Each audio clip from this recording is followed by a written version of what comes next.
Ndabasuhuje kandi mbahaye ikaze.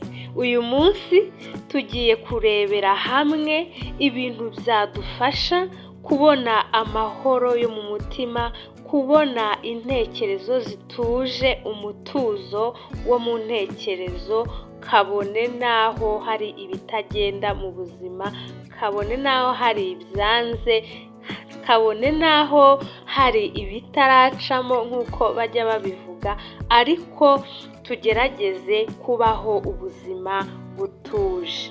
Twibukiranye ko stress, agahinda, ibintu byose biduhangayikisha ari intandaro y'uburwayi butandukanye. Ni byiza rero gushakisha uko twabona amahoro kugira ngo ibihe byiza n'ibiza bizasange duhagaze neza twemye. Erega burya ntabwo aba ari ryo herezo.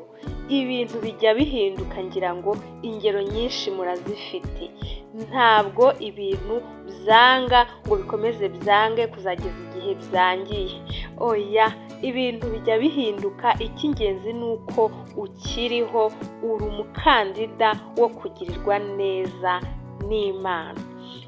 Ikintu cya mbere rero ugomba kugerageza gukora kugira ngo wumve utuje, ubeho ubuzima butuje, ni ukuba umuyobozi w'intekerezo zawe. Ntukareke ngo utekereze ibintu byose bibonetse bihite biza mu ntekerezo, ubihe umwanya wo gutindamo kandi ari ibintu bibi. Reka ibintu bibi byere kugutsikamira, reka kwitekerezaho nabi, reka kumva ko ibintu bitazagenda neza, reka gutekereza ko ibintu byarangiye, reka gutekereza ko nta gisubizo gihari mu kibazo. Oya, iyo myizerere nta hantu iba. Iyo myizerere nta hantu iba, kuko mu myizerere itandukanye tugira hano ku isi, ntabwo harimo ko umuntu agomba gutekereza mu buryo bumutsikamira, mu buryo buri negative. Umuntu agomba gutekereza mu buryo bwiza burimo icyizere. Yaba imyemerere y'abizera Imana, yaba imyemerere y'abizerera muri siyanse, nta hantu na hamwe batubwira ko tugomba gutekereza ibintu muri sayidi mbi, kuko burya uko utekereza ni kuri. Ibyo wemereye gushyira mu ntekerezo zawe bigatindamo, uko ni kuri, ni nako uzaba. None niba purinsipe ari iyo ngiyo, ko uko dutekereje ariko turi, ko ibyo dutekereza ari byo tuzaba, ni gute uhitamo gutekereza ibintu bibi bikujyana habi kandi ibyiza bihari? Ntabwo ubwo buzima ari bwo waremewe, ahubwo rimwe na rimwe ni natwe tubwijyanamo bitewe n'intekerezo dufite muri twebwe.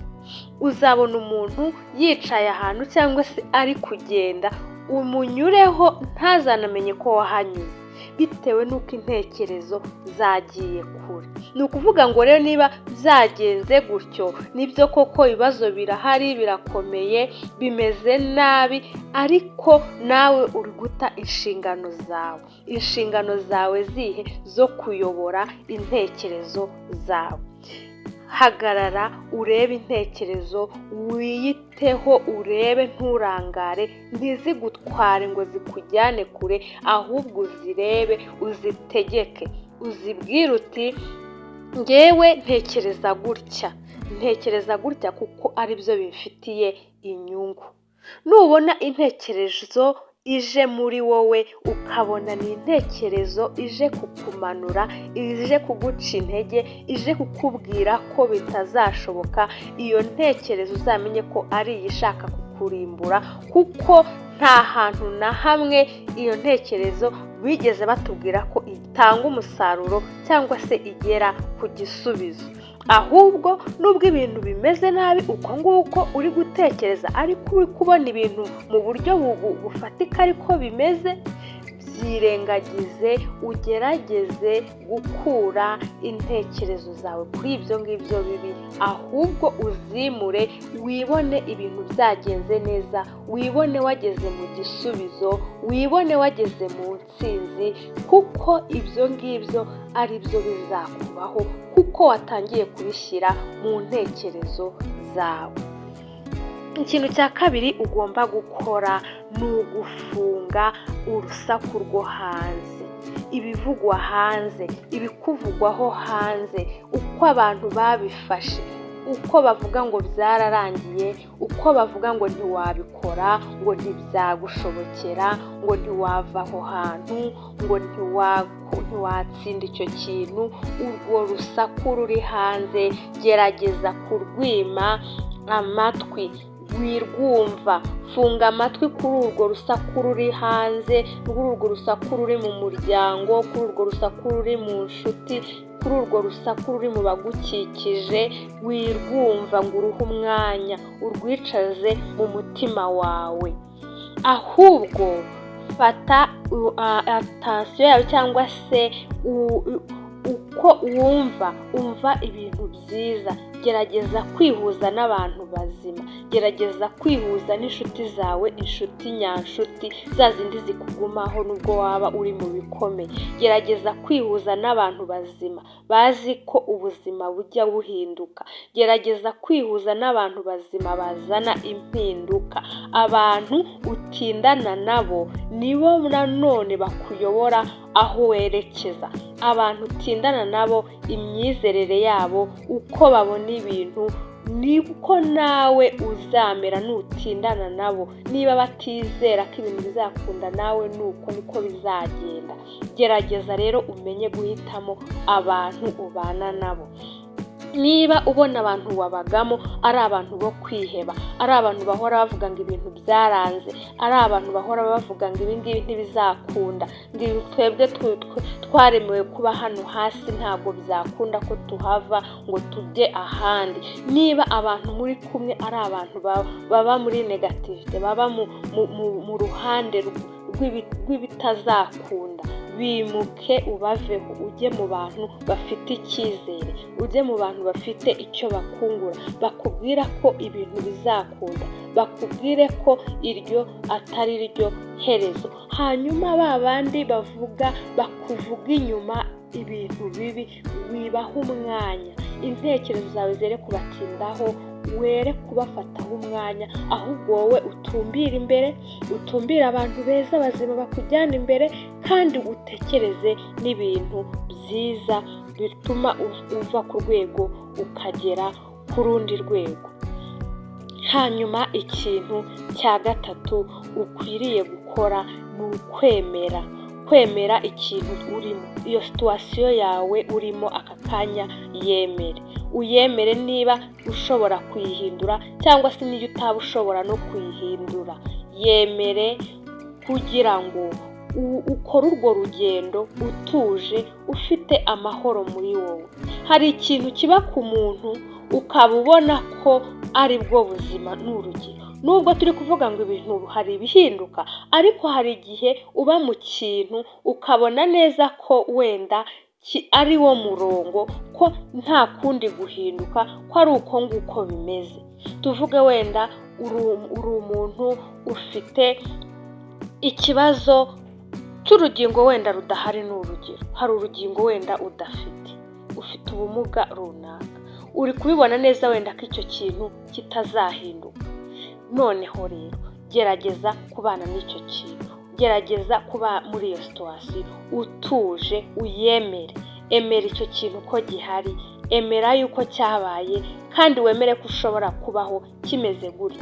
Hanyuma muri uko kubyemera, bizaguha imbaraga zo gukora ibindi bintu bitandukanye, byo gutekereza ikindi kintu cyakorwa nubwo umeze gutyo.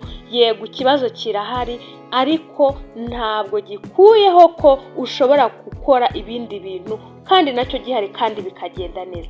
Kuba icyo kintu gihari ntabwo birangiye, ntabwo agaciro kawe karangiye, ahubwo hari ibindi bintu wakora, hari ibindi bintu wageraho, agaciro kawe kagakomeza gahari, kandi icyo kintu kidahari. Cyemere rero ko gihari, hanyuma ahubwo uhanga amaso ku cyo wakora kugira ngo ubuzima bwawe bukomeze kugenda neza, ukomeze kubaho utuje ufite amahoro.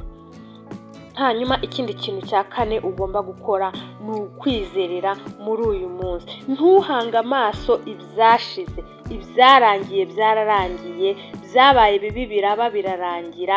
Ntabwo ari byiza kugumayo, kuguma inyuma. Bitekerezaho kugira ngo bikubake mu buzima bwawe, ariko wibitekerezaho bikujyana mu gahinda k'ibyashize, bikujyana mu kuba umuntu ufungiranye ku byahise. Ahubwo gerageza kubihagurukiramo n'imbaraga, ukomeza imbere, kandi wirinde guhangayikishwa ibizaza kuko nturahagera. Nibyo, tekereza iterambere, tekereza puraninga iby'ejo hazaza, nibyo, ariko witangira kugira umutima uhagaze ngo iby'ejo bizagenda bite. Ahubwo byubake, hera nonaha wubaka iby'ejo hazaza, hera nonaha usevingira ejo hazaza. Ariko nanone wigira umutima uhagaze ngo bikubuze amahoro, ngo urabona ejo ari habi kandi utari wahagera, kandi ejo ahazwi n'Imana. Ibyiza wenda niho biri imbere. Kubera iki wumva ko bizagenda nabi? Ibyanze mu myaka yashize biri imbere. Kuki ushaka gucika intege utaragerayo? Hagarara neza muri uyu munsi, udaciwe intege n'ibyashize kandi udaciwe intege n'ibizaza. Hanyuma kandi ikintu cya gatanu, ushimire ibyo ufite uyu munsi. Uyu munsi byanze bikunze hari ibintu byiza ufite, biha agaciro. Reba sayidi nziza y'ubuzima bwawe, reba karite ufite, ibintu byiza wifitemo, reba abantu beza ufite, reba ibintu bitandukanye biri ku ruhande rwiza, ibyo wanyuzemo byiza. Ese ni ukubera iki ureba ibibi byahise, cyangwa se ukareba ibibi bihari none kandi hari ibyiza nabyo ufite? Fungura amaso urebe ibyiza bihari, ubyishimire. Noneho biraguha kumva utuje muri wowe, biguhe no kubona ibindi byisumbuyeho.